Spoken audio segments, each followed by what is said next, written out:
I just wonder, like, with these quarterbacks being pressed into action so quickly and having so much thrown at them and so much pressure on them to be elite and be great, right at the start, like how much that is affecting what's actually happening on the field too.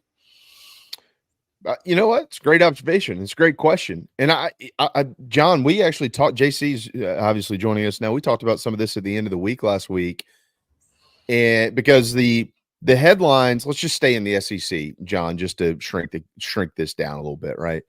But the headlines coming into the years from a quarterback standpoint were Jackson Dart, Garrett Nussmeier, Jalen Milroe. From an experience standpoint, Nico Iamaleava was in that conversation because he was a talent, but I think a lot of people forgot that he was a freshman. We've seen the freshman mistakes from him this year too.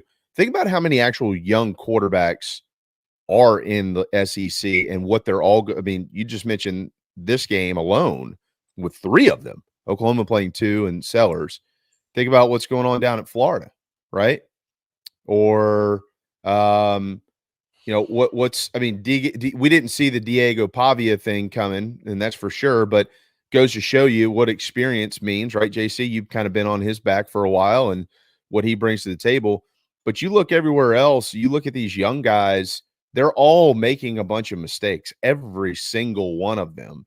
So the portal – like kids move on in the portal, they get a bunch of money, they go somewhere else and go play ball. It's very rare that you have the Nussmeier type situation anymore where you get to develop for 2-3 years and you plug and play and you plug that guy in when the next guy leaves.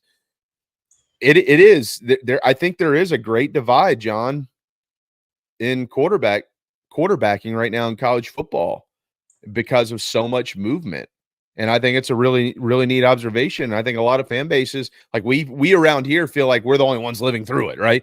Oh, LaNorris Sellers is the only redshirt freshman that fumbles the football. No, he's not. I mean, Oklahoma's got worse quarterback issues than South Carolina does by a long, long mile. So it'll be fascinating. I think it's a wonderful point. It'll be neat to see how it all plays out. Well, and I'm not in it over there in Oklahoma, so I don't know the ins and outs and what's true, what's partially true, but it certainly seems like they, at bare minimum, let Dillon Gabriel walk out the door, right? Right. Maybe they didn't push him out, maybe they didn't encourage him to go elsewhere to hang on to these guys, but they certainly didn't try to keep him. They let him walk out, and who's got the number 1 ranked team in the country right now, and who's just firing their offensive coordinator? Like, I mean, what you've got to make decisions for your program that are best for the program, period. And I know you like having the shiny new toy with the 5-star redshirt freshman and wanting him to be the guy, but I mean.